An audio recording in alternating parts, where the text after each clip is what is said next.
It's an outboard. It has an electric starter. They're two separate systems.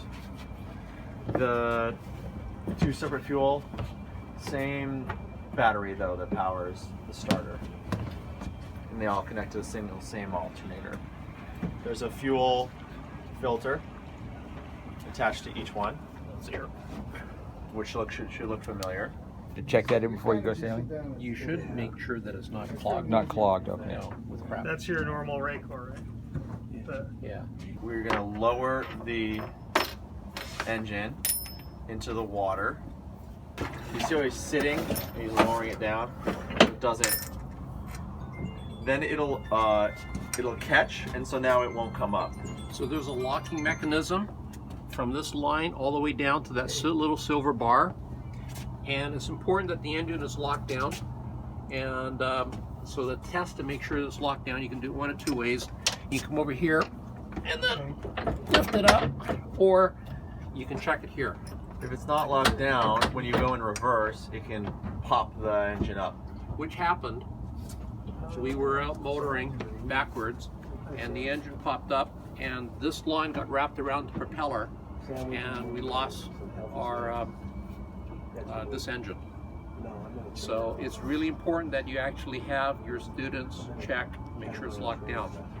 Right. Now, with the water rushing against the engine, It'll never get down. it doesn't go down properly. So you have to push it. You have to basically just kind of nudge it down. Don't stomp on it. To raise the engine, you release this, and if you're sitting, it saves your back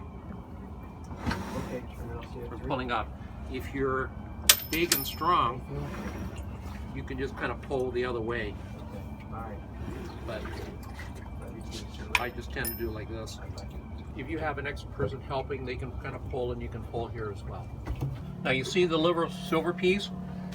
Now if you pull that back tab, that button, you can see that lift. You see it lift? Okay. That's the piece it connects to. When the engine's up, you pull that all you want, nothing's going to happen. So it only happens when you want to unlock the engine. And then Make sure that it's locked. And then you can pump it with a little bit of fuel. And you definitely want the lid open so you can see there's no obstruction or things for it to get caught. Let's just look at the throttle and how it works. Similar to the dinghy, it's when you put it into forward, it also engages the transmission, and then as you push it forward, you're gonna throttle up, back to neutral and center. And then when you engage reverse, and then you throttle. If you want to be able to rev the engine without that, yeah, we'll leave that open until the engine's completely running. You pull this out, and then you can change your throttle. So you pull it out, So that'll then you can throttle forward, and that's it. Throttle without without transmission. Ignition switches here, starboard and port, engine hours independently, and our fuel gauges. So once this is on and you're looking at the fuel gauge, hours are going. Yeah. So if you forget to turn the engines off, You're paying for you're it. paying for it for the 5 hours you're going out for a day sail. $4 per engine. Full throttle is above 5,000 RPM. It's like 5 to 6. I found that cruising is about 35 to 4,000 RPM on their taxer. And at 4,000, you're doing about 5.3 knots. And if you just run one engine at 4,000 RPM, you'll do about 4 knots. So you're not losing a lot of speed. If you want to save your engines and pay less, you've got a motoring and you're not in a hurry, you can just run one engine to Catalina, and you'll lose like 1 knot. When you're starting, it's a good idea to stand like in the middle or in front so you can watch the tachometers, and that's how you can tell if the engine's running or not. When you're starting, you got to reach over here to turn the key, and if you want to adjust the throttle, you got to lean over here, which means that if you have the cover up, you can't reach it because the cover is going to be in your way. So you got to take the cover off before you start the engine. If you push the key, like on collective effort, and turn the key, then the choke will be on. Now we've already started this once, so if I turn the key, it should automatically start. The other way that you can tell if the engine's starting, and it's a good place to stand, is here, is you can look at the tach. So as you're turning the key, you can watch the tach because you can't see or hear the other engine all the time. And that's how when you're motoring, you can tell if the engines are running or not.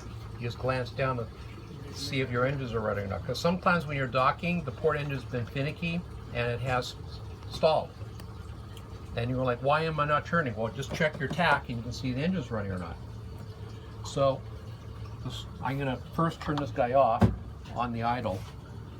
And so this guy's a little bit more finicky, so you can just watch the tach. And it started. So you can't hear it, but you can see over here that it started. Okay. Okay, we didn't need any throttle or anything. They should also verify the cooling water on that side because it's not as easy to see. Yeah, it hits the wall over there. Yeah. If you need a little faster idle to help start it, you can pull it. See the way I did that?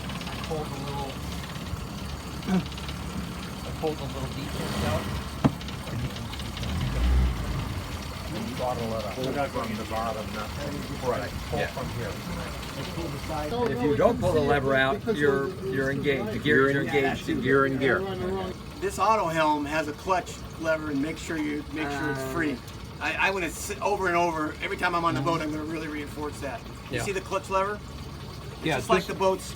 It's Yeah. not Down an here. automatic clutch. Oh yeah, It's okay. not There's the chain clutch driven, so lever. always make sure that's not engaged so you don't screw that up. You engage it for the auto helm though, right? Right, just like some of them had on other Right. boats. But you had a lot of torque on that auto helm because you have two wheels. So always check that lever. So just check it. You got to really check things on this boat. How did you turn it off? Just Turn the key. Okay. Just, yeah, there's no kill switch. I also think it's a good idea just periodically if you're running the engines to check the squirter because there's no alarm, and that sometimes can, Yeah, be- there make is you actually an Is there a alarm. high temp alarm? There is an according to the manual there is, but On the But motor. anyway, you could catch something even ahead of the alarm. But I've had outboard motors. I had kelp on one impeller. I got a nervous chicken thing of every hour I look at the squirter. Yeah.